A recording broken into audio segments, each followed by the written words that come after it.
All right, Simply Bitcoin. We break down the news from Twitter, the daily fail, meme review, software releases, websites by plebes. You know the drill.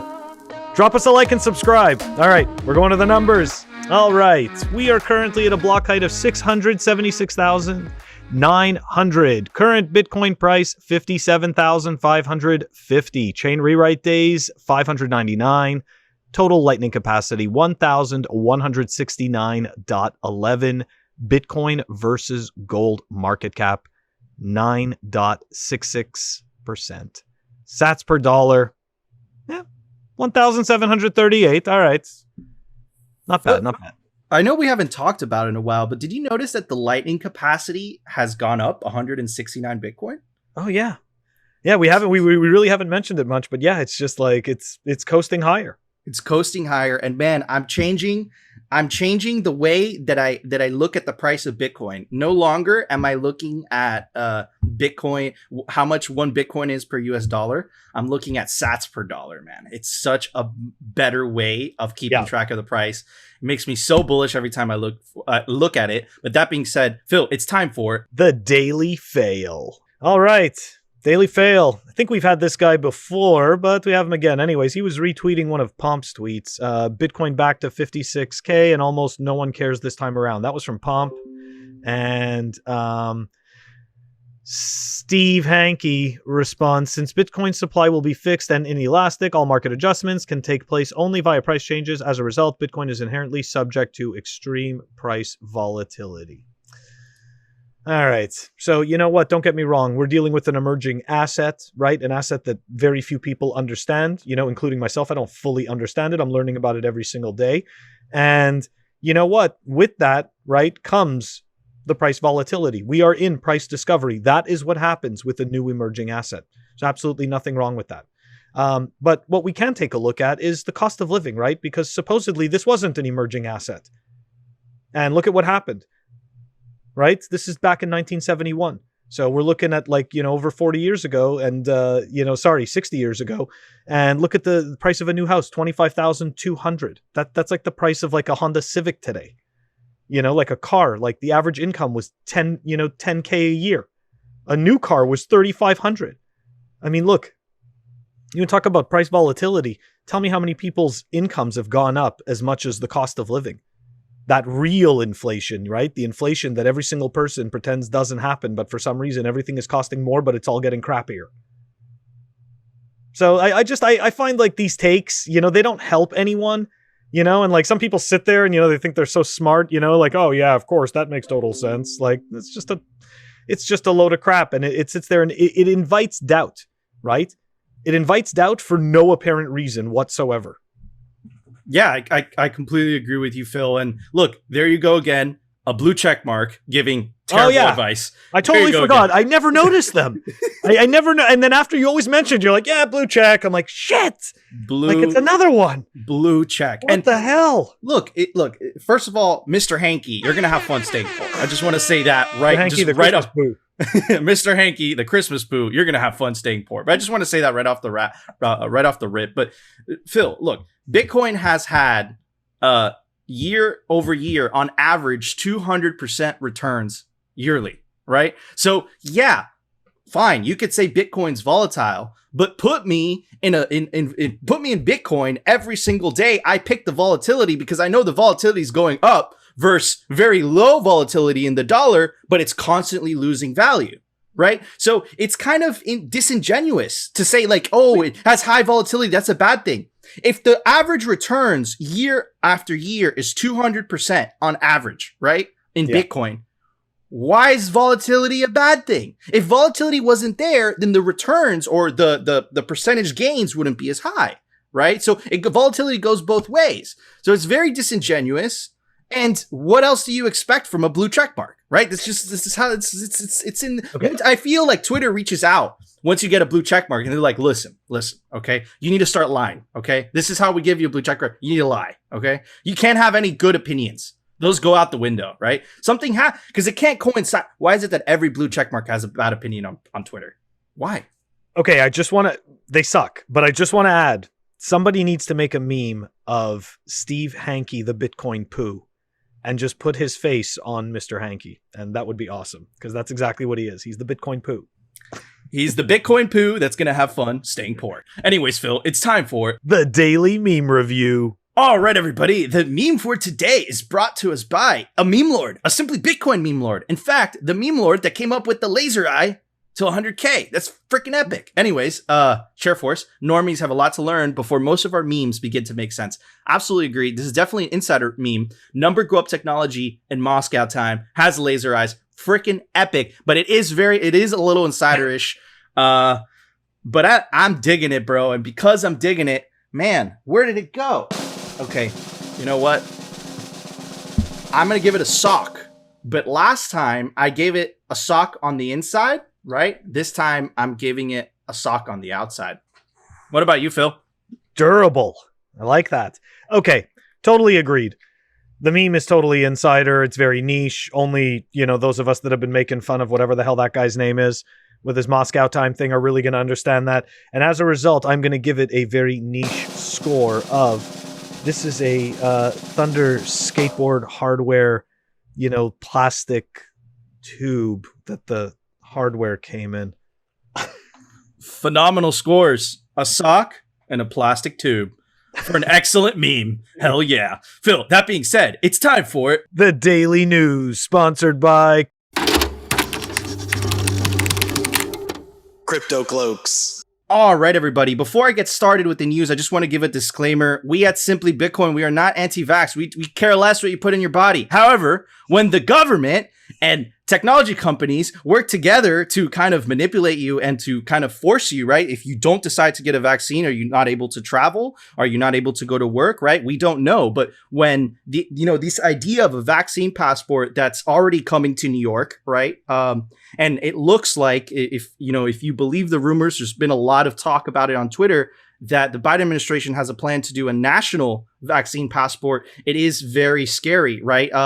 Last week we covered that CNN episode, or the CNN clip, essentially, having this expert go on saying if everybody doesn't get vaccinated, it won't work, right? We went over the mortality numbers, and it just doesn't make sense, right? And we're not the only ones to feel that way, okay? So also on, a lot of Bitcoiners obviously are against this idea of a vaccine passport, right? Because Bitcoin stands for freedom. But it's very scary, Phil, that if you go against the narrative, right, you automatically get censored, right? This is a professor at Harvard Medical School, and he was just essentially saying his opinion. No, thinking that everyone must be vaccinated is as scientifically flawed as thinking that nobody should. COVID vaccines are important for older, high-risk people and their caretakers. Those with prior natural infection do not need it, nor children, right? And Twitter goes, this tweet is misleading. Learn why health officials recommend a vaccine for most people. So it's scary, man, because it's like, if you don't comply, they label you, or they cancel you, or they just don't want you to talk. It's really scary, right? And I think that it doesn't make sense, Phil, because it's like, if you're vaccinated, doesn't that mean you're protected? Right? So why do you care if someone doesn't want to get a vaccine if you have a vaccine? It doesn't make sense. It's very confusing, right? And it obviously, it looks like, based on the data, that COVID only affects the older demographic. So why is it that the young have to get? It's very confusing, right? So yes, if you want to take a vaccine, go for it, right? But if you don't want to take a vaccine, why should the government have the ability to punish where you go or who you do business with? That's a very slippery road. That's a very slippery slope, right? It's something to be alarmed of, and we'll cover it here. But Phil, what are your thoughts on this?